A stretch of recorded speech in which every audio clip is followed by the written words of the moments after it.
Friends అందరికీ నమస్కారం అండి. ఇప్పుడే అందిన వార్త రాష్ట్ర ఉద్యోగులకు సంబంధించి కీలక ప్రకటన. సంక్రాంతి కానుకగా సీఎం అంటూ లేటెస్ట్ అప్డేట్ అయితే రావడం జరిగిందండి. ఇందుకు సంబంధించినటువంటి కంప్లీట్ ఇన్ఫర్మేషన్ అనేది వీడియోలో తెలుసుకుందామండి.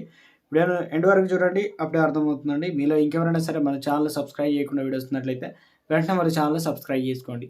ప్రభుత్వం నుంచి వచ్చే లేటెస్ట్ అప్డేట్ అన్నీ కూడా అందరికంటే ముందుగానే అందించడం జరుగుతుంది. అదేవిధంగా లైక్ చేయడం మర్చిపోతున్నారని దయచేసి లైక్ చేయండి. ఇక లేట్ చేయకుండా వీడియోలోకి అయితే వెళ్ళిపోదామండి మనం. ఉద్యోగుల సర్వీస్ అంశాల్లో ఎదురవుతున్నటువంటి సమస్యల సత్వర పరిష్కారానికి చూపేందుకు ఆన్లైన్ విధానానికి శ్రీకారం చుట్టినట్లు ఆ శాఖ అధికారులు ఆదివారం అయితే తెలిపారన్నమాట.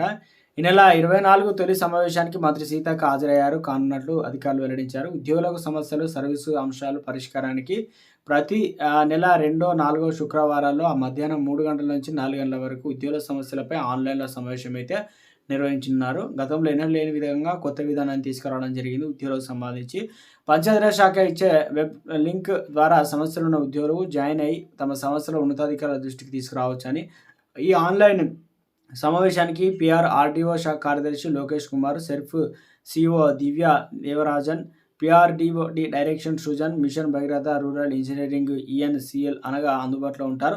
అవసరమైన సందర్భంలో మంత్రి సీతక్క సైతం ఆన్లైన్లో సమావేశాలకు హాజరు కానున్నట్లు అధికారులు అయితే తెలిపారు. ప్రత్యేక మెయిల్ ఐడిని, వాట్సాప్ నెంబర్ అందుబాటులోకి తీసుకొచ్చామని ఉన్నతాధికారులు పేర్కొన్నారు. ఉద్యోగుల అవకాశాన్ని సద్వినియోగం చేసుకోవాలని మంత్రి సీతక్క తెలియజేయడం జరిగిందనమాట.